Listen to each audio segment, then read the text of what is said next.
गाऊं राग तुमको रिझाऊं, हे रघुवर तेरी आरती गाऊं, श्याम सुनर तेरी आरती गाऊं।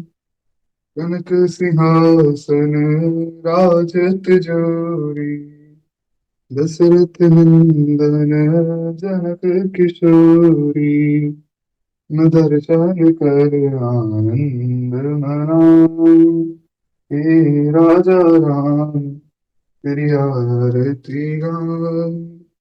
लखन राम सिया शोभा साजे, चरणों में हनुमान विराजे, मनि रख निरख छवि मन में बसाऊं, हे रघुवर तेरी आरती गाऊं।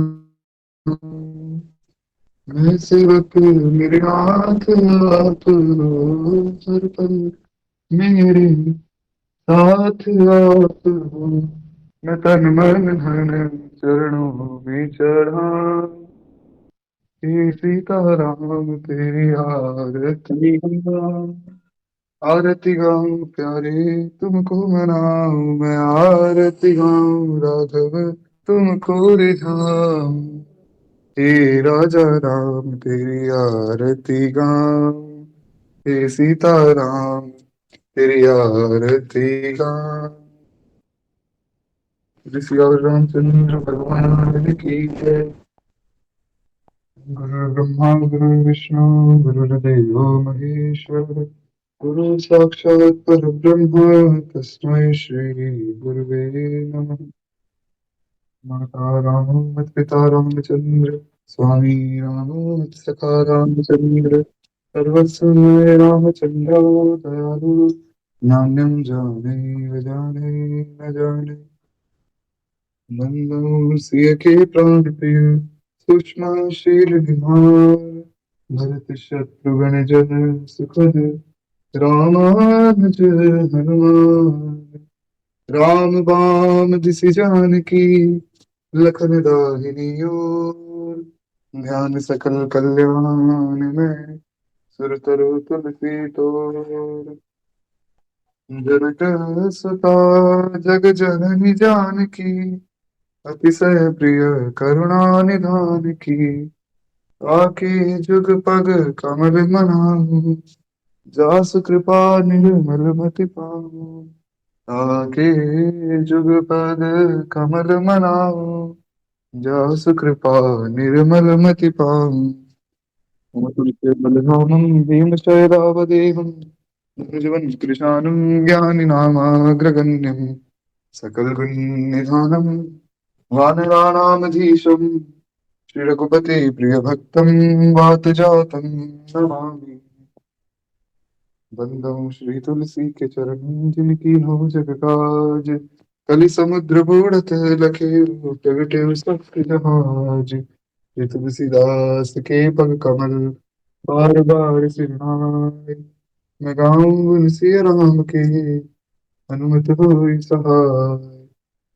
लेत सदा सुदीन की, सहज दया के धाम, जानकी जनक अनुभव के, प्रभु श्री सीताराम। जिस विधि नाथ होई हित मोरा, करहु सबेकि दास मैं तोरा। भक्ति भक्त भगवंत गुरु, चतुर नाम वपु एक, इनके पग बंदन किए, तो नासत विघ्न अनेक। बोले सियावर रामचंद्र भगवान की जय, बाल कृष्ण लाल की जय, उमापति महादेव की जय, श्री सद्गुरुदेव भगवान की जय, गोस्वामी श्री तुलसीदास जी महाराज की जय, श्रीमद् रामचरितमानस भगवान की जय। हरिशरणम अनंत अनंत कोटि ब्रह्मांड नायक भक्तवत्सल आश्चर्य शरण पालन करुणा उन्मादे, वह श्री सीताराम की महती कृपा करुणा से हम सब मानस जी का श्रवण लाभ मेरे बार प्रेम से बोलिए जय जय श्री सीताराम। तो कल की कथा हम लोग सुन रहे थे कि किस प्रकार हमारे भोले बाबा की बारात हिमावत जी के यहाँ पर पहुंची, पर उनका मंगल वेश देखकर सब लोग डर गए। और धन्य है भोले बाबा कि वे अभी भी इस स्थिति में भी कोई ऐसा मन में दुर्भाव नहीं ला रहे कि देखो हमारा अपमान कर दिया, थाली यहाँ पर पटक कर सब भाग गए, या सब हमें देखकर भाग गए। ऐसा कुछ भी नहीं है। वे सोच रहे हैं कि शायद यहाँ पर जो स्वागत की यही विधि होती है कि जब कोई जो दूल्हा आता है, थाली उसके सामने गिरा दी जाती है, सब भाग जाते हैं। ऐसा भोला जो भक्त होता है, उस पर ठाकुर जी बहुत जल्दी रीझ जाते हैं। भगवान के भक्त को एकदम सरल होना चाहिए, कोई छल कपट आदि या कोई ऐसा छुपाव भगवान से जो हम लोग बहुत सी बातें छुपा लेते, गुरु से छुपा लेते, वो चीजें नहीं होनी चाहिए। भक्त को तो एकदम सरल हृदय होना चाहिए। जैसे बड़े सुंदर एक कथा आती है कि महाराज एक बार की बात है, शिवरात्रि का दिन था। तो हुआ क्या कि शिवरात्रि के दिन बहुत भीड़ होती है हर जगह पर। तो एक चोर सोच रहा था कि आज चोरी करूंगा, पर उसने देखा कि जहां जा रहे हैं वहां तो भीड़ ही भीड़ है लोगों की, अगर पकड़ा गया तो सब मारेंगे। तो अंतो गत्वा उसने एक ऐसी जगह ढूंढी जहाँ कोई भी नहीं था, क्योंकि अब चोर था तो बेचारे के पास रहने के लिए कोई घर भी नहीं था। तो जहां जगह मिलती थी सो जाता था। आज के दिन कहीं जगह मिल ही नहीं रही थी। तो उसने देखा कोई पुराना खंडर सा है, तो वहां जाकर अंदर बैठ गया। अब अंदर बैठा तो उसने देखा कि ये तो शिव जी का मंदिर है। तो वो बेचारा पछताने लगा कि देखो, मंदिर भी मिला तो किसका, शिव जी का मंदिर मिला है, अब इनके पास कहाँ कुछ मिलेगा। अरे महाराज, कोई राम जी का मंदिर होता, कृष्ण जी का मंदिर होता तो कुछ तो मिलता, कोई धनुष मिल जाता, कोई मुरली मिल जाती, या नहीं तो कोई कपड़े मिल जाते बढ़िया बढ़िया, कोई गहने मिल जाते। शिव जी के पास तो खुद के पास ही कुछ नहीं, मुझे क्या देंगे। तो वो वहां बैठा रहा। अब बैठे बैठे उसने देखा कि एक ऊपर जो है घंट, जिसे हम घंटा कहते, वो ऊपर था। उसने सोचा ये उतार लेता हूँ, क्या पता ये सोने का हो। सोने का नहीं तो चलो तांबे का भी होगा, कुछ ना कुछ तो मिल ही जाएगा। तो उसने देखा नीचे कोई पत्थर पड़ा है, पत्थर पर पांव रख के और वो ऊपर चढ़ गया। जैसे ही पत्थर पर पांव रखा तो आवाज आई कि हम तुमसे प्रसन्न है, कुछ मांगो। अब वो सोच रहा है कि मैंने तो यहाँ पर किसी व्यक्ति को नहीं देखा था। तो उसने पूछा कि आप हो कौन। तो फिर उसने ध्यान से सुना तो शिवलिंग से ही आवाज आ रही थी। वो डरने लग गया। उसे लगा कि शायद भोले बाबा मुझसे नाराज हो गए, तो माफी मांगने लग गया कि मुझे क्षमा कीजिए, तो केवल अपना पेट पालने के लिए चोरी कर रहा था, वरना चोरी करके तो खैर मुझे भी पता है कि पाप होता है। भोले बाबा बोले कि देखो, चोरी नहीं है तो तुमने बहुत अच्छा काम किया है, हम तुमसे प्रसन्न है, तुम जो मांगना चाहते हो मांग लो। वो बोला कि मैंने तो कुछ किया ही नहीं आपकी भक्ति में। बोले देखो, आज महाशिवरात्रि का दिन है, कोई धतूरा चढ़ा कर जा रहा है, कोई बेलपत्र चढ़ा रहा है, कोई कुछ चढ़ा रहा है, कोई कुछ चढ़ा रहा है, लेकिन धन्य तो तुम हो, तुमने खुद को ही मेरे ऊपर चढ़ा दिया। वो ये नहीं देख रहे हैं कि इसने मेरे ऊपर पांव रखा है, मेरा अपमान कर दिया। भोले बाबा तो महाराज भोले बाबा है।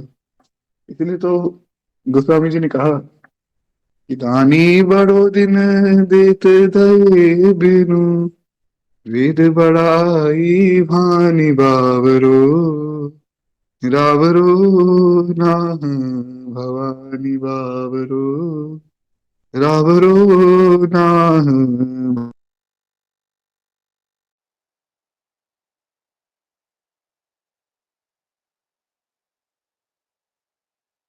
सरल हमारे भोले बाबा, एक बार प्रेम से बोलिए, उद्भावन भोलेनाथ भगवान की जय। तो खैर एक बार पहले मुझे ये बता दीजिए कि मेरी आवाज जो है सबको क्लियर आ रही है क्या? आज थोड़ा नेटवर्क का ज्यादा इशू है, तो उसके कारण। जी, तो हम हमारी कथा में प्रवेश करते हैं। बड़ी सुंदर बात गोस्वामी जी ने कही। गोस्वामी जी कहते हैं कि माता मैना बहुत उदास हो गई कि ऐसा दूल्हा मिला है जिसके गले में मुंडों की माल है, सांप लौट रहे हैं, शरीर पर भस्म है। ऐसे दूल्हे से मैं अपनी बेटी का विवाह तो नहीं करूंगी। उन्होंने पार्वती जी को बहुत समझाया। जैसे कीन बर बोरा विधि, जेहि तुम ही सुंदरता दई, जो फल चाहिए, सुर तरु ही सोबर बस, बबूरही लागही, तुम सहित सुर तरही, सुबर बस, बबूरही लागही। कितनी प्यारी बात माता मैंने कह रही। तुम सहित गिरते गिरो पावक, जरा जल निधि महु परू, धरु जाऊ उपजस हो जग जीवत, विवाह ना हो करो। वे कहते हैं कि देखो पार्वती, विधाता कैसा दुष्ट है। अभी भगवान को दोष दे रही है, ब्रह्मा जी को, कि उसी विधाता ने तुम्हें इतनी सुंदरता दी, तुम्हें भुवन सुंदरी बनाया, और उसी विधाता ने ऐसा बावला दूल्हा भी तुम्हारे किस्मत में लिख दिया। पर जो भी हो जाए, मैं चाहे तुम्हें अग्नि में लेकर कूद पड़ूंगी, मैं तुम्हें समुद्र में लेकर कूद जाऊंगी, पहाड़ से गिर जाऊंगी, पर मैं तुम्हारा विवाह इस दूल्हे से तो नहीं करूंगी। तो महाराज पिताजी चिंतित हो गए कि ये तो फिर बात बहुत गलत हो गई, संत का अपमान हो जाएगा। नारद जी के वचन है कि विवाह तो इनसे ही होगा, संत का अपमान होगा, ऊपर से भगवान शिव रूठ जाएंगे। भगवान शिव रूठे तो ठाकुर जी भी रूठ जाएंगे, ये तो फिर चारों तरफ से हमारा ही अकल्याण है। तो माता पार्वती ने समझाया कि देखो माँ, भाग्य कोई भी नहीं बदल सकता है, किसी में ऐसी क्षमता नहीं है कि आपका भाग्य बदल दे, आप में भी ऐसी क्षमता नहीं है। कर्म प्रधान विश्व रचि राखा, जो जस करहि सो तस फल चाखा। कर्म प्रधान विश्व है, जो जैसा करता है वैसा फल मिलता ही है, वो फल मिलेगा ही। उसमें ना तो आप कुछ बदलाव कर सकते हैं, ना मैं कुछ बदलाव कर सकता हूँ, और ना ही कोई और कुछ बदलाव कर सकता है। ये तो केवल और केवल भगवान अनुग्रह करके कुछ बदलना चाहे तो भगवान बदल सकते हैं, या फिर भोले बाबा बदल सकते हैं, बस। अन्य किसी में ऐसी सामर्थ्य नहीं है कि वो आपका भाग्य बदल दिया। आजकल तो खैर बहुत सी लोग बहुत सी बातें करते हैं कि महाराज एक संत आए और उन्होंने जो सबका भाग्य बदल दिया, तो अब हम तुम्हें उनके पास ले चलें। वो लोग हाथ भी देखते हैं, हाथ देखकर बढ़िया आपको बताएंगे कि देखिए आपके जीवन में बहुत से दुख है। आप कहेंगे हाँ ये तो बात सही है। फिर हाथ देखकर कहेंगे कि आप सबका अच्छा करते हो पर आपके साथ कोई अच्छा नहीं करता। आप कहेंगे ये बात भी बिल्कुल सही है। तो हमें ऐसा थोड़ा विश्वास हो जाता है कि व्यक्ति सही है। अभी सबके साथ ही है। मैं आप में से किसी का हाथ पकड़कर बोलूं कि आपको आम खाना बहुत पसंद है, कोई व्यक्ति मना ही नहीं करेगा, वो कहेगा हाँ बिल्कुल पसंद है। किसी को मैं कह दूं कि देखो आप तो सबके साथ अच्छा करते हो, पर लोग आपकी भावना को समझते नहीं, लोग बहुत दुख देते हैं, तो व्यक्ति इतने में तो मेरे चरणों में गिर जाएगा कि कितनी सुंदर बात आपने बताई। पर ये सबके साथ ही होता है। तो ऐसी बहुत सी ट्रिक्स होती हैं। अब खैर मैं ये नहीं कह रहा हूँ ज्योतिष शास्त्र गलत है, ज्योतिष शास्त्र तो बिल्कुल सही है, पर वो बहुत कम लोग जानते हैं आज की तारीख में। तो खैर जैसे एक बार की बात है, एक कोई सेठ जी थे। तो वो सेठ जी खूब पैसे कमाते थे पर खर्चा नहीं करते थे। अब देखिए, मैंने आपको परसों की कथा में भी बताया था कि विवाह जब किसी का होता है या किसी की मृत्यु हो जाती है, तो ऐसे अवसरों पर खुल के खर्चा करना चाहिए। लोग कहते हैं कि विवाह में खर्चा मत करो, शास्त्र कहते हैं करो, खूब प्रेम से करो। क्योंकि धन की तीन गति है, या तो वो कहीं लगेगा, कहीं ना कहीं आप उसका भोग करेंगे, या फिर आप उसका दान कर दीजिए, और या फिर वो धन अगर आपके पास पड़ा है तो पड़ा पड़ा तो वो नष्ट हो ही जाएगा, निश्चित रूप से हो जाएगा। आप अगर ना भोग करते हैं ना दान करते हैं, फिर निश्चित रूप से कोई ना कोई चोरी या कुछ ऐसा हो जाएगा कि वो धन आपके पास से चला जाएगा। तो सेठ जी को भी ऐसी बहुत सी बातें लोगों ने समझाई कि दान पुण्य किया करो, चलो कुछ नहीं तो अपने ऊपर ही खर्च कर लो। बोले नहीं नहीं, पैसा खर्चना क्यों है, कमाओ खूब प्रेम से, जब खर्चने की बात आएगी तब देखेंगे। तो सेठ जी के बच्चे बड़ी जिद करते थे कि हमें कुछ बढ़िया खाना है, तो कभी कभी खिला दिया करो, हफ्ते में एक बार खिला दिया करो। सेठ जी ऐसे कंजूस थे कि बच्चों की जिद भी पूरी नहीं करते थे। तो हुआ क्या कि एक दिन जो है भगवान का कोई त्योहार आया, तो सब लोग आए, आसपास वाले की चंदा चाहिए थोड़ा, आप पैसे दो, भगवान का त्योहार मनाएंगे। तो सेठ जी बोले कि देखो मैं तो भगवान को मानता ही नहीं हूँ, मेरा भगवान से क्या काम। बोले देखो, कथा होगी सेठ जी, तो कथा करवा रहे हैं, महाराज जी आ रहे हैं, तो बहुत पहुंचे हुए संत हैं, उनकी कथा के लिए व्यवस्था भी करनी पड़ेगी, वे तो पैसे लेते नहीं, तो व्यवस्था हम लोग करेंगे, आप थोड़े पैसे दे दो।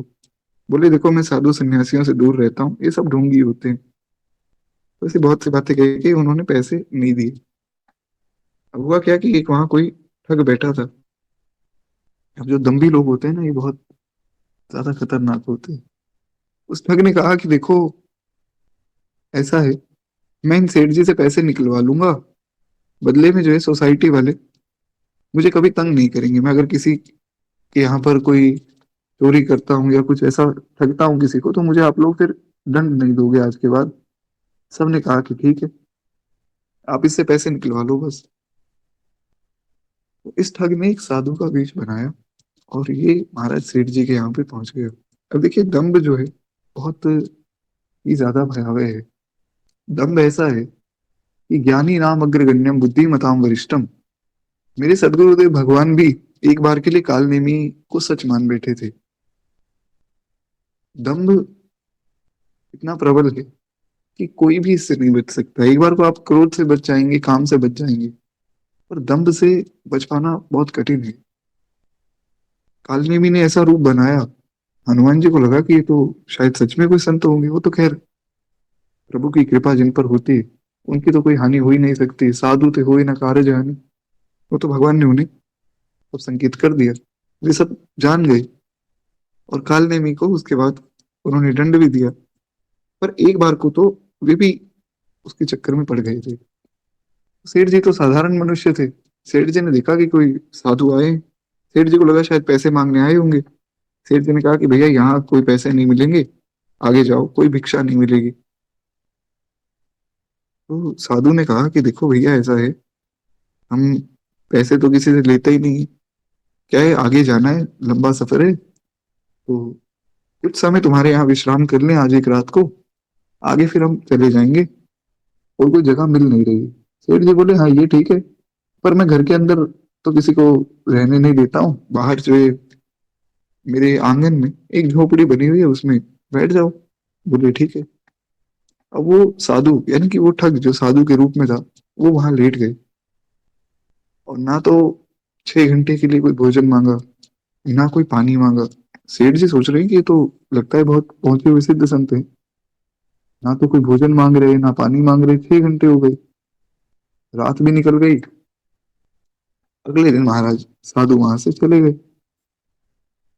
तो सेठ जी सोच रहे कि ये तो वास्तव में संत है। ना तो धन मांगा, ना कोई पानी, ना अन्न, ना वस्त्र, कुछ भी नहीं मांगा। 2 दिन बाद वो व्यक्ति, वो ठग फिर से साधु बन के आया।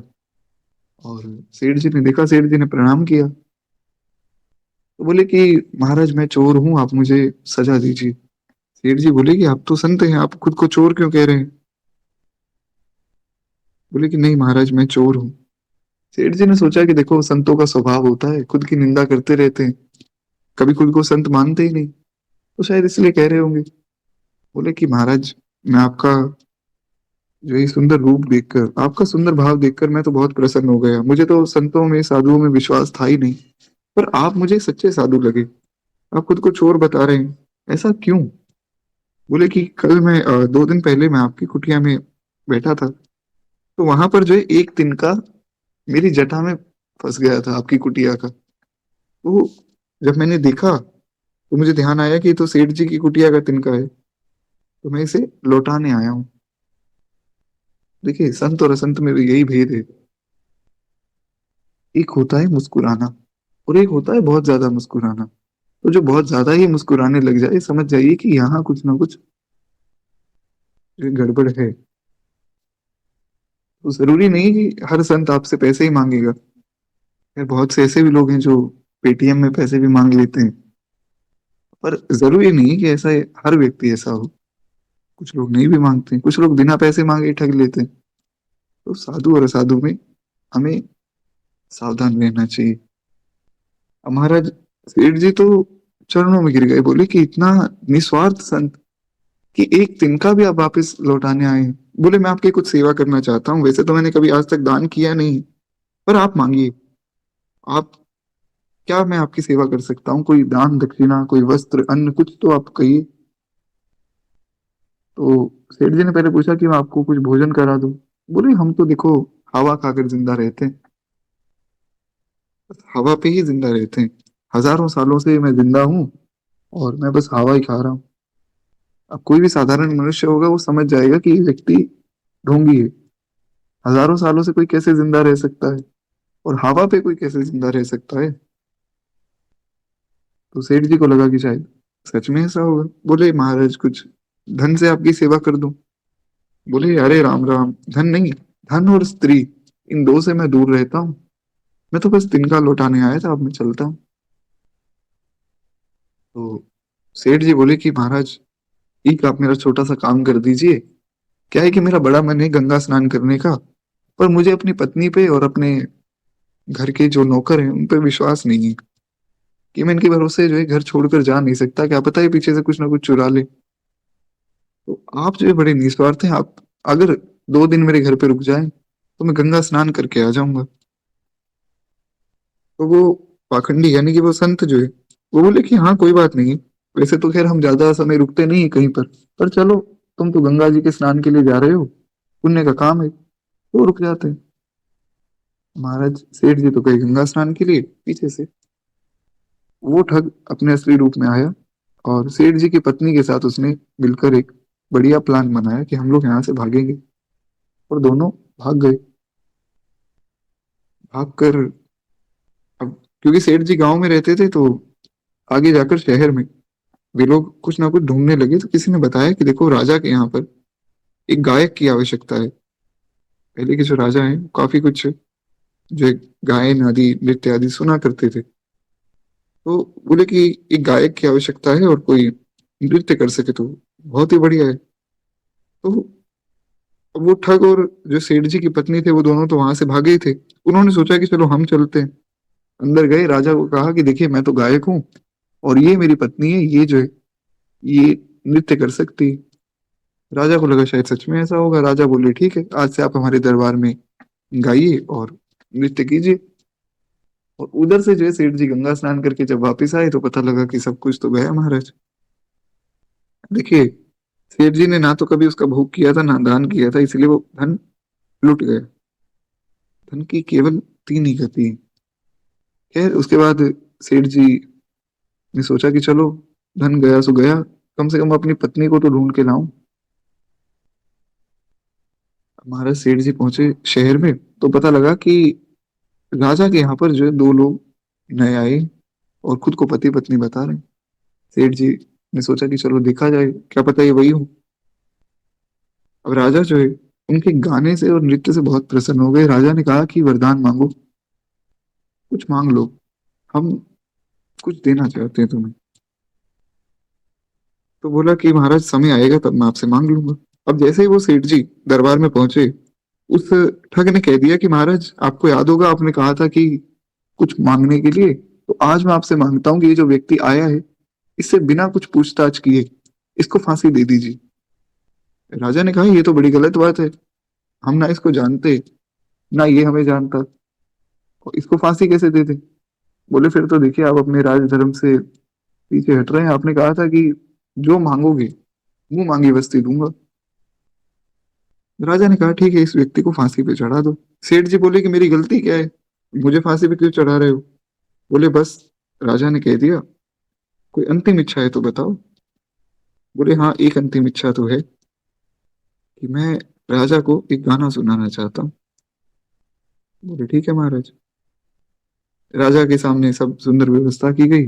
अब वो व्यक्ति जो है गाना सुनाने के लिए तैयार हुआ और उसने जो है अपने गाने में सारी पोल खोल के रख दी कि ये जो व्यक्ति है एक ठग है, जो मेरी पत्नी और मेरा धन लेके भागा था, यहाँ आकर जो है आपके सामने गायक बन गया और आपको गाना सुनाकर और मुझे फांसी पर इसीलिए चढ़वा रहा है ताकि मैं इसकी पोल ना खोल सकूं। तो उसके बाद जो है उस व्यक्ति को बहुत से अपराध की सजा दी गई, उसके बाद अंत में उसको दंड दिया गया। तो ऐसे जो है सेठ जी तो बच गए, पर यहाँ से हमें जो बात सीखनी है वो ये है कि दंभ जो है वो बहुत ज्यादा भयावह है। दंभ से बच पाना किसी के लिए भी संभव नहीं है। इसीलिए जीवन में भगवान की कथा और भगवान का नाम ये बहुत आवश्यक है। लोग कहते हैं कि महाराज कथा सुनने से क्या होता है। विमल कथा कर कीन अरंभा, जो सुनत न साहि काम मद दंभा। अब ऐसा नहीं कि कोई व्यक्ति आपके साथ जो है छल कपट करेगा, दंभ करेगा, आपका मन भी ऐसा ही है। मन हर चीज में लग जाता है, भजन में नहीं लगता है, और लोग कसूर और साबित करते हैं मन को। अरे प्रभु जी, मन ही नहीं लगता है कथा में, और कोई बात नहीं। हाँ, कहीं कोई बढ़िया पार्टी हो रही हो, वहां हमारा मन जरूर लग जाता है। तो मन भी बहुत दम्भी है। मन को वश में करने के लिए कथा बहुत आवश्यक है। खैर, एक बार प्रेम से बोलिए भक्त वत्सल भगवान की जय। तो ऐसे जो है माता मैना को बहुत सी शिक्षाएं माता पार्वती ने दी कि माँ देखो, ये इनका जो वेश है ना, ये सरल वेश है। ये हम ये नहीं कह सकते कि इनका वेश अशुभ है, ये सरलता से रहते हैं। कोई दंभ पाखंड नहीं है इनके पास कि बहुत ज्यादा सुंदर सज के आए, विवाह कर लिया, और वहां रहना तो कैलाश में ही, तो कैलाश में फिर से वही वेश धारण कर लिया। ऐसा कोई छल कपट नहीं कर रहे हैं। और जो भाग्य में लिखा है वो तो कोई मिटा ही नहीं सकता है। तो इसीलिए तुम अपने ऊपर कलंक मत लो मेरे विवाह टूटने।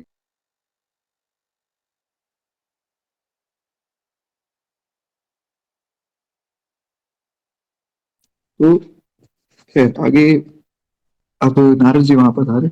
नारद जी ने उस समय कहा कि मैं आपको बताता हूँ कि बात क्या है। इतने में तो माता मैना खड़ी हुई और नारद जी को डांटने लगी कि नारद जी, आपको शर्म नहीं आती? अरे आप इतने बड़े संत हो, खुद को इतने बड़े महात्मा कहते हो, आपने मेरी बेटी का विवाह एक ऐसे व्यक्ति से करा दिया। नारद जी बोले, देखिए मेरी बात सुनिए। माता मैना ने कहा, कुछ सुनने लायक है ही नहीं। अरे सप्तऋषियों ने सही कहा था, आप सबका घर जो है उजाड़ते हो, आपने कभी किसी का घर बसाया ही नहीं। बहुत सी बातें कही। नारद जी मन ही मन मुस्कुरा रहे हैं। उन्हें तो पता है कि चलो, माँ का भी सरल स्वभाव है, माँ भी माँ है। कोई माँ ये नहीं चाहेगी कि मेरी बेटी का विवाह ऐसे घर से हो जाए। पर फिर नारद जी ने समझाया। तब नारद सब ही समझावा, पूरब कथा प्रसंग सुनावा। मैं ना सत्य सुनहु मम बानी, जगदम्बा तब सुता बहानी। अजानादि शक्ति अविनाशिनी, सदा शंभु हर रंग निवासिनी। बड़ी प्यारी बात है। नारद जी ने सारी बात सबको समझाई, और तब जाकर जो है माता मैना के मन में थोड़ी शांति हुई। और नारद जी ने समझाया क्या? उन्होंने कहा कि देखो, जगदम्बा तब सुता भवानी, आपकी जो बेटी है ना, ये आपकी बेटी नहीं है, तो साक्षात जगत जननी जगदम्बा माता पार्वती हैं। साक्षात जगदम्बा है। अब ये कैसी है? ये अजन्मा है, अनादि है, अविनाशी है, और सदा ही भगवान शिव के वाम भाग में वास करती है। अब ऐसा कोई मन में भाव ना लाए कि देखिए, माता पार्वती तो एक देवी हैं, हमें उनकी आराधना नहीं करनी चाहिए, हमें तो केवल भगवान को पूजना चाहिए। ऐसा नहीं। भगवान शिव और माता पार्वती दोनों विश्वास और श्रद्धा के प्रतीक हैं। और अगर आप उनका पूजन नहीं करते हैं, या उनसे आप प्रार्थना नहीं करते हैं, तो हरि भक्ति नहीं मिल सकती। इसीलिए गोस्वामी जी ने पहले ही वर्णन कर दिया। पहला श्लोक गणेश जी की वंदना का, उससे अगला श्लोक यानी कि मानस जी की शुरुआत में ही दूसरा श्लोक उन्होंने कहा कि भवानी शंकरो वंदे श्रद्धा विश्वास रूपिणो, याभ्याम विना न पश्यन्ति सिद्धाम स्वांत समीश्वरम। भवानी शंकरो वंदे श्रद्धा विश्वास रूपिणो। ये कहते हैं कि जब तक भवानी और शंकर की वंदना नहीं करोगे, तब तक ये कथा समझ में नहीं आएगी। क्योंकि कथा कोई दिमाग का विषय नहीं है, कथा तो प्रेम का विषय है। और वो प्रेम भोले बाबा ही देंगे, माता पार्वती ही देंगे। तो इसलिए नारद जी कहते हैं कि देखो, ये जगत की उत्पत्ति पालन संहार करने वाली और अपनी इच्छा से जो है आपके घर में इन्होंने अपना जन्म लिया है। आप में खैर वो सामर्थ्य नहीं कि आप इन्हें बुला सकें, ये तो इनकी कृपा हुई। पहले ही जो दक्ष के घर में इन्होंने जन्म लिया था, इनका नाम सती था, और इन्होंने वहां पर भी जो है मनुष्य शरीर धारण किया था। वहां भी सती जो है शंकर जी से ब्याही गई थी। और ये कथा तो खैर जगत में प्रसिद्ध है, आगे तो आप दोनों समझदार हैं, आप जानते ही कि क्या हुआ था।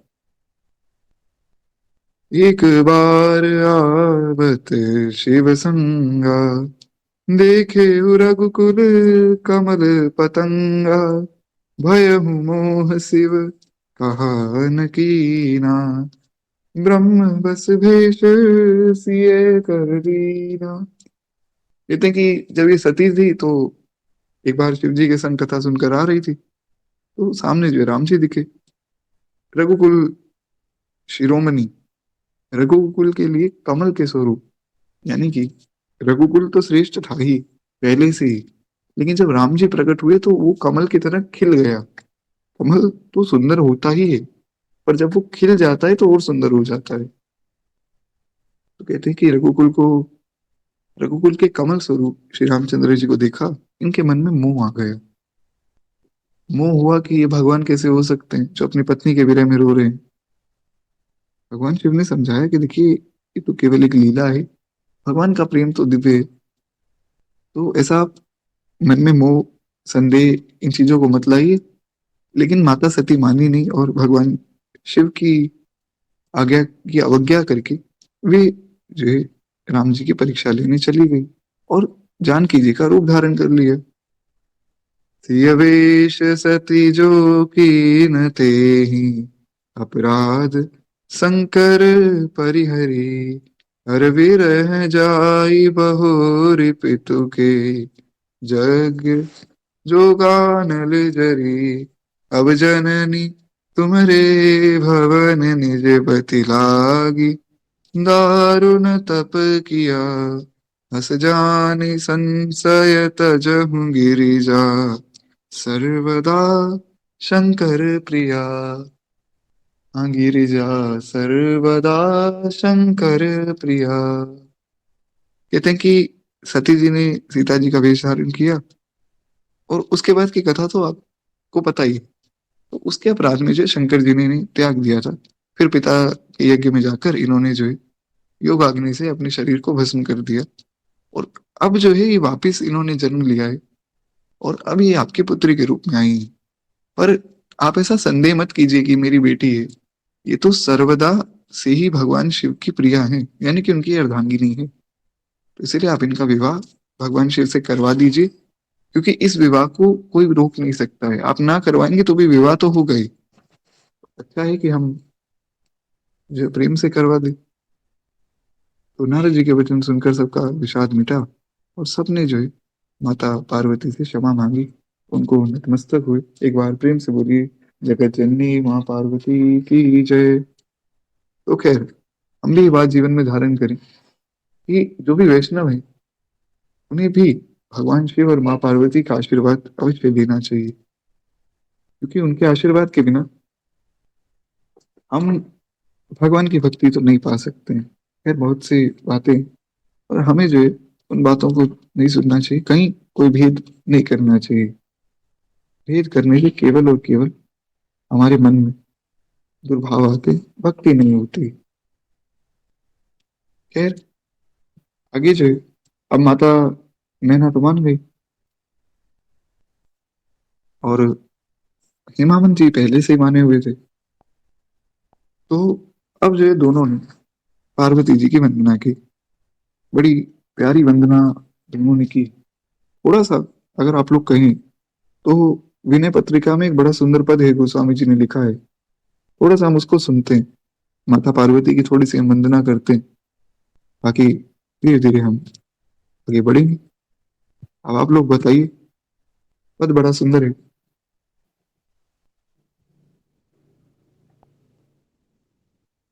जी, तो एक बार प्रेम से बोलिए, भक्त वत्सल भगवान की जय। गोस्वामी जी गाते हैं कि जय जय जगत जननी देवी, सुर नर मुनि असुर सेवी, भुक्ति मुक्ति दायिनी, भय हरिणि कालिका। जय जय जग जननी देवी, सुर नर मन असुर सेवी, भुक्ति मुक्ति दायिनी, भय हरिणि कालिका। मंगल मुद सिद्ध मदनी, परवशरीश वदनी, और ताप तिमिर तरुण तरणी, कर्ण मालिका। वर्ण चरम कर कृपान, शूल शेल धनुष बाण, धरणी धरणी दानव दल, रन करालिका। जय जय जग जननी देवी, सुर नर मुनि असुर सेवी, भुक्ति मुक्ति दायिनी, भय हरिणि कालिका। पूतना पिशाच प्रेत, डाकिनी शाकिनी समेत, भूत ग्रह बेताल खग, मृगाली जालिका। जय महेश भामिनी, अनेक रूप नामिनी, समस्त लोक स्वामिनी, हिमशैल बालिका। रघुपति पद परम प्रेम, तुलसी यह अचल नेम, देहु हुए प्रसन्न पाहि, प्रणत पालिका। जय जय जग जननी देवी, सुर नर मुनि असुर सेवी, मुक्ति मुक्ति दायिनी, भय हरिणि कालिका। बड़ा प्यारा पद है। गोस्वामी जी गाते हैं कि हे जगत की माता, हे जगत जननी, हे देवी, तुम्हारी जय हो, जय हो। देखिए, किसी की भी वंदना की जाती है तो जयकार से ही उनकी वंदना की जाती है, और जय केवल भगवान की होती है, इंसान की जय नहीं होती। तो जय केवल ठाकुर जी की जाती है। अभी कल एक प्रश्न, हाँ, हमारे ग्रुप में कृष्ण अद्वैत नाम से एक प्रभु जी, उन्होंने बड़ा सुंदर एक बात बताई। उन्होंने कहा कि मेरी माता जी कोई मेडिटेशन करते हैं जिसमें लोगों को ये सिखाया जाता है कि देखिए, कृष्ण क्या है। कृष्ण तो एक गुणों का भंडार है। पिछले जन्म में आप भी कृष्ण थे, मैं भी कृष्ण था, हम सभी कभी ना कभी कृष्ण रहे हैं। हम सब जो हैं, भगवान के अंश हैं। सोहम सोहम, हम ही भगवान हैं। आप भी ध्यान लगाइए, आप भी भगवान हो जाएंगे। बहुत सी ऐसी बातें उन्होंने बताया कि ऐसी मेडिटेशन में सिखाई जाती है। पर उन्होंने कहा कि मैंने तो सुना है कि जीव कभी भगवान नहीं हो सकता है। मैंने कहा आपने तो बिल्कुल सही सुना है, पर ये मेडिटेशन जो गलत करा रहे हैं, तो ऐसे लोगों से बचना चाहिए। जय केवल भगवान की हो सकती है। मनुष्य तो मनुष्य है, ईश्वर अंश जीव अविनाशी। मनुष्य केवल भगवान का अंश है, वो भगवान नहीं हो सकता है। तो खैर, गोस्वामी जी कहते हैं देवता मनुष्य मुनि असुर सब आपकी सेवा करते हैं। तुम भोग और मोक्ष को देने वाली हो, और भक्ति का वरदान प्रदान करने वाली हो। सबसे बड़ी बात, भक्तों का भय दूर करके तुम जो है कालिका हो। यानी कि जैसे जब माता कालिका का स्वरूप धारण करती हैं तो सब असुरों का विनाश करती हैं, उसी प्रकार अगर कोई भक्त है जिसके मन में काम क्रोध आदि असुर हैं, तो उनका विनाश माँ पार्वती कर देती हैं कालिका स्वरूप धारण करके। आगे कहते हैं कि कल्याण सुख और सिद्धियों की स्थान हो तुम्हारा सुंदर मुख, ये पूर्णिमा के चंद्रमा के समान है। जैसे पूर्णिमा का चंद्रमा बहुत सुंदर होता है, वैसे ही आपका सुंदर मुख है। आप आध्यात्मिक, आदि भौतिक, आदि दैविक, तीनों पापों का नाश करने वाली हैं, अंधकार को मिटाने वाली हैं, और सूर्य की किरण माला है। जैसे जब सूरज की पहली किरण आती है तो रात खत्म हो जाती है। फिर प्रभु कृपा से हम लोग तो सुबह सुबह कथा सुनने के लिए उठ रहे हैं, शायद आप में से कोई देख भी लेता होगा।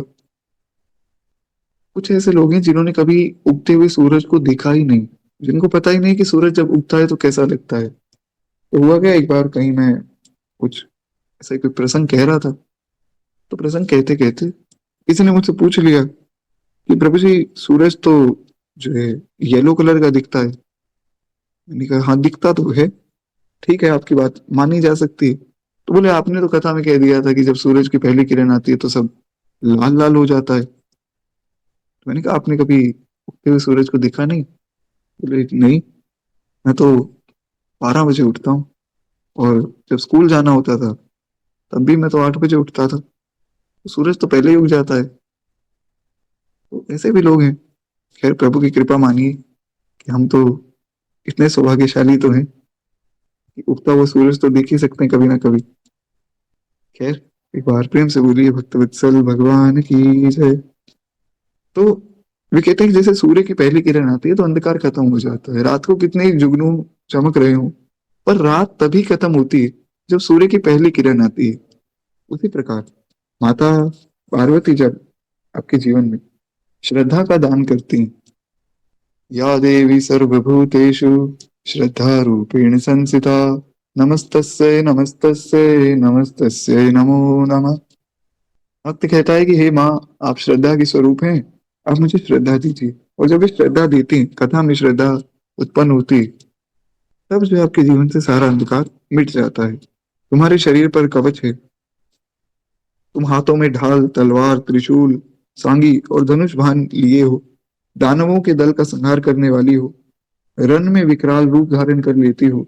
तुम पूतना पिशाच प्रेत डाकिनी शाकिनियों सहित भूत ग्रह बेताल रूपी पक्षी मृगों के समूह को पकड़कर जाल रूप हो। यानी कि जो भी भूत पिशाच आदि हैं जो उनके भक्तों को डराते हैं, उनको माता पार्वती खत्म कर देती हैं। कहते हैं हे शिवे, तुम्हारी जय हो।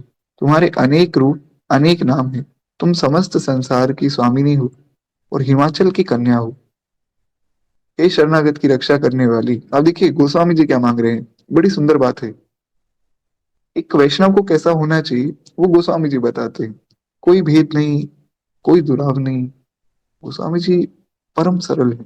इसलिए भक्तमाल में गोस्वामी नाभादास जी ने गोस्वामी तुलसीदास जी को भक्तमाल का सुमेरु कहा। उन्होंने कहा कि भक्त तो सभी हैं, पर जैसे भक्ति गोस्वामी तुलसीदास जी ने की है वो धन्य है। कहते हैं रघुपति पद प्रेम तुलसी यह अचल नेम, देहु है प्रसन्न पाहि प्रणत पालिका। कहते हैं बस मैं तो यही मांगता हूँ कि तुलसीदास जी श्री रघुनाथ जी के चरणों में परम प्रेम और अचल नेम, दो चीजें मांगते हैं। कि ठाकुर जी के चरणों में परम प्रेम हो जाए और मेरा नियम अचल हो जाए। आप प्रसन्न होकर मुझे ये दो और मेरी रक्षा करो। एक बार प्रेम से बोलिए भक्त वत्सल भगवान की जय। जगत जननी माँ पार्वती की जय। बड़ा प्यारा पद है। तो खैर ऐसे ही कुछ वंदना माता मैना और हिमावन जी ने भी की होगी। हुआ क्या कि उन दोनों ने खूब सुंदर वंदना की। स्त्री पुरुष बालक युवा वृद्ध नगर के सभी लोग जो है बहुत प्रसन्न हो गए, सभी ने वंदना की। नगर में मंगल गीत गाए जाने लगे और सबने जो है भांति भांति के स्वर्ण कलश जो हाथ में ले लिए। अब जो है सबने न्योता भेजा भगवान शिव को कि सब विधि जो है वापस करनी पड़ेगी, आप लोग जो है अपने इस शयन कक्ष से बाहर आ जाइए। और अब जो है सब लोग जा रहे हैं मंगल गीत गाते हुए। पाक शास्त्र में जैसी रीति है उसके अनुसार अनेक भांति के भोजन बनाए गए। और देखिए हमारे यहाँ पर हर चीज का एक शास्त्र है। जैसे खाने पीने के लिए भी पाक शास्त्र बताया गया है कि कैसा भोजन होना चाहिए, किस प्रकार बनाना चाहिए, किस भोजन को किस प्रकार बनाया जाता है। तो ये चीजें बहुत जरूरी है आज के युग में, तो खैर बहुत ही ज्यादा जरूरी है। क्या है कि अक्सर ऐसा देखा जाता है, कुछ भक्तजन है जिनका मैसेज आता है कि प्रभु जी हमारे घर में तो सब नॉन वेजिटेरियन है, पर भोग भी भगवान को हम लगाते हैं। तो ये संभव ही नहीं। अब जिस घर में आप किसी जीव का मांस खा रहे हैं, उस घर में आप भगवान को भोग कैसे लगा सकते हैं। तो कहते हैं कि नहीं, प्रभु जी बर्तन धो रहे थे, आप कितना ही धो लीजिए, लेकिन वो बर्तन है तो मांस का ही। धोना तो एक ही हो गया कि मन को हमने दिलासा दे दिया कि हाँ ठीक है, हम भोग तो लगा रहे हैं। ऐसा नहीं चलता है। भजन हो तो ईमानदारी से हो। भगवान के भोग में बहुत पवित्रता होती है, तो बहुत ही बड़ी बात है। इतनी सूक्ष्म बातों का भी ध्यान रखा जाता है सेवा में। 64 प्रकार के अपराध बताए गए हैं। उसमें एक अपराध ये भी है कि अगर मान लीजिए कोई भगवान का भोग बना रहा है और वो मन में गलत भाव लेकर भी भोग बना रहा है, या गुस्से से किसी से बात कर रहा है और भोग बनाने चला गया तो मन में अभी गुस्सा है, वो भी अपराध है। भगवान का भोग जब बनाया जाता है तो प्रसन्न मन से और भगवान का भजन करते करते तब बनाना चाहिए, आपका मन प्रसन्न रहना चाहिए। बहुत प्रकार के अपराध बनते हैं। इसीलिए मैं बार बार कहता हूँ कि माताओं के लिए तो बहुत सरल काम है कि मान लीजिए आप भोजन बना रहे हैं, बनाते बनाते भजन कीजिए। भजन तो कभी भी किया जा सकता है, बनाते बनाते कीर्तन करते रहिए। हे गोपाल राधे कृष्ण गोविंद गोविंद, हे गोपाल राधे कृष्ण गोविंद गोविंद, कृष्ण गोविंद गोविंद, कृष्ण गोविंद गोविंद, कृष्ण गोविंद गोविंद, कृष्ण गोविंद गोविंद, हे गोपाल राधे कृष्ण गोविंद गोविंद।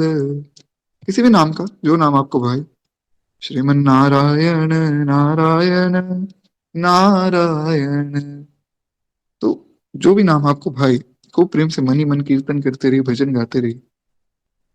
और वो जो भी व्यक्ति बना रहा है उसको ये भी सावधानी रखनी चाहिए कि मलमूत्र का त्याग अगर आप कर रहे हैं तो उसके बाद आप स्नान करें पूर्ण विधि से। और पवित्रता का हमेशा पूरे दिन में आपको ध्यान रखना चाहिए। तब जाकर कोई व्यक्ति इस लायक बनता है कि वो भगवान का भोग बना सके या सेवा कर सके। दो सेवाएं बहुत प्रमुख है, एक तो भगवान का जो है भोग तैयार करना, एक भगवान का श्रृंगार आदि करना, उसमें भी ऐसी पवित्रता चाहिए। लोग सुबह उठ रहे हैं और खूब प्रेम से जो है ठाकुर जी को कुछ भी पहना देते हैं, ऐसा नहीं होता है। ठाकुर जी को श्रृंगार बहुत पसंद है, तो खूब प्रेम से भगवान का श्रृंगार करना चाहिए। जितना आप मनोरथ कर सके उतना बढ़िया श्रृंगार कीजिए। खैर, एक बार प्रेम से बोलिए भक्तवत्सल भगवान की जय। तो थोड़ा हम सावधानी रखें, घर में जब भी भगवान के लिए भोग बनाए तो कुछ सावधानियां रखनी चाहिए। और इस भाव से भोग बनाए कि ठाकुर जी खाएंगे। लोग क्या करते हैं कि एक जगह तो मैं देखकर ही हैरान हो गया। महाराज उन्होंने भोग बनाया और भगवान के सामने रखा, पर्दा किया, ताली बजाई और लो जी। तो मैंने कहा अभी तो आप रखा ही था आपने। बोले बस भगवान तो भाव के भूखे हैं। तो मैंने कहा इतने भाव के भूखे हैं तो फिर तो आपको सामने भी नहीं रखना चाहिए था। फिर तो मन में मनोरथ करते कि भगवान को मैं भोग लगा रहा हूँ, भगवान पा रहे हैं, वो ज्यादा अच्छा होता।